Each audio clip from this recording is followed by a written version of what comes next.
Olá! A gente está vendo uma transformação gigantesca acontecer na farmácia brasileira. Aquele lugar que a gente conhecia só para comprar remédio está se tornando um verdadeiro centro de cuidado com a saúde. E hoje a gente vai mergulhar num documento que é a base de toda essa mudança, um documento do Conselho Federal de Farmácia, para entender o que isso significa no dia a dia. Bom, para a gente entender essa virada de chave, primeiro a gente precisa olhar para o cenário que fez ela ser tão necessária. O sistema de saúde no Brasil está numa encruzilhada, sabe? A população está envelhecendo, as doenças crônicas só aumentam, isso pressiona o sistema de um jeito nunca visto. Mas é justamente no meio dessa crise que nasce uma oportunidade incrível. E o tamanho dessa crise? Os números falam por si. Esse valor aí, entre 1,3 e 3,6 bilhões de reais, é o custo estimado por ano com internações que poderiam ser evitadas no Brasil. E a causa principal? Problemas com o uso de medicamentos. É um custo absurdo, não só financeiro, mas humano, que grita por uma nova abordagem. Essa citação aqui, ela resume perfeitamente o espírito da coisa. Não estamos falando de um ajustezinho, de uma pequena mudança. É uma revolução de verdade. A ideia é ousada, tirar o farmacêutico dos bastidores e colocar ele na linha de frente do cuidado com o paciente. O que a gente tem aqui é quase uma tempestade perfeita, sabe? De um lado, uma população vivendo mais, mas também com mais doenças.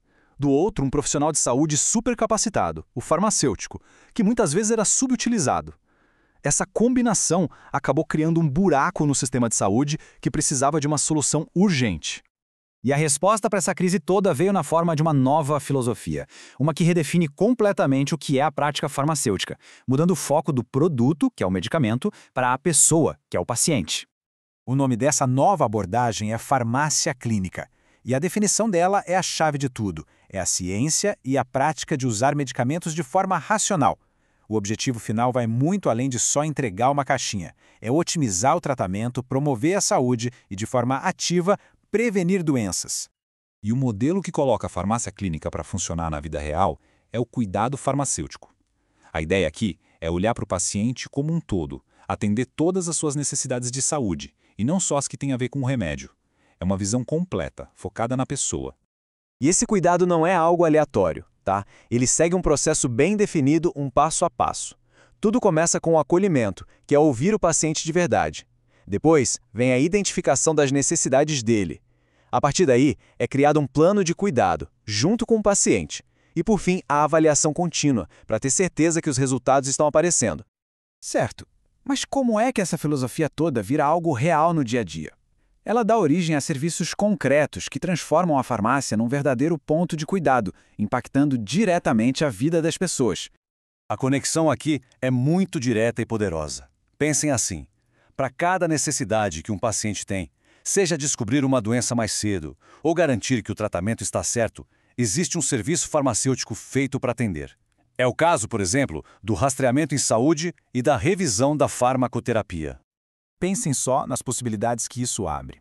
Rastreamento em saúde para identificar doenças antes que elas fiquem sérias.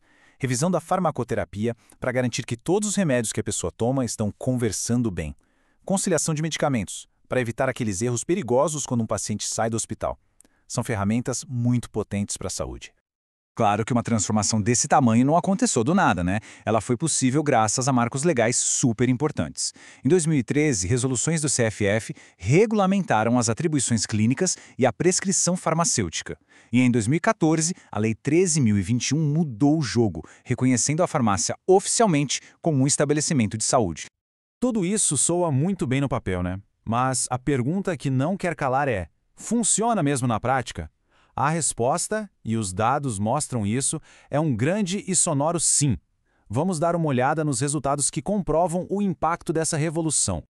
Um dos projetos pioneiros aconteceu lá em Curitiba. Basicamente, esses serviços clínicos foram implementados nas unidades básicas de saúde. O objetivo era simples e direto: integrar o farmacêutico na equipe para cuidar dos pacientes mais complexos.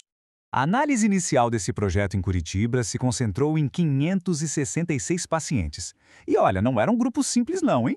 Em média, cada pessoa tinha 6 doenças crônicas e tomava 7 medicamentos diferentes. Um cenário de altíssima complexidade. E olhem só o ponto de partida. Antes de qualquer intervenção do farmacêutico, impressionantes 82% desses pacientes tinham problemas sérios para seguir o tratamento. Ou seja, a grande maioria não usava os remédios do jeito certo para que eles fizessem efeito.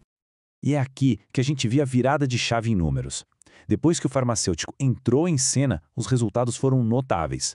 Mais de 60% dos pacientes melhoraram a adesão ao tratamento e quase 40% tiveram suas terapias otimizadas. É um impacto clínico direto que dá para medir.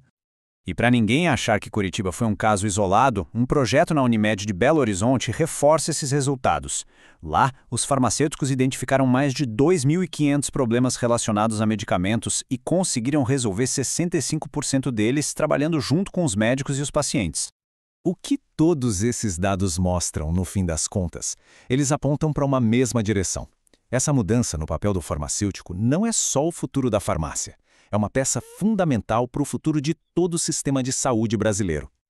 Então, só para a gente recapitular essa jornada, a gente vê os marcos que tornaram tudo isso possível, né? As resoluções de 2013, a lei histórica de 2014 e o documento de 2016 que consolidou essa nova visão. Foi uma construção passo a passo. Se tem uma ideia central para a gente guardar de toda essa análise, é esta aqui. O farmacêutico deixou de ser só um fornecedor de produtos para se tornar um provedor de cuidado. É uma mudança de paradigma mesmo, um novo contrato com a sociedade focado em gerar mais saúde e mais eficiência para todo mundo. E a gente termina com uma provocação para todo mundo pensar. O valor clínico e econômico dessa nova prática está mais do que provado. A grande pergunta que fica agora é: como a gente pode acelerar a implementação desse modelo em todo o Brasil para que milhões de pessoas possam se beneficiar disso? Fica aí a reflexão.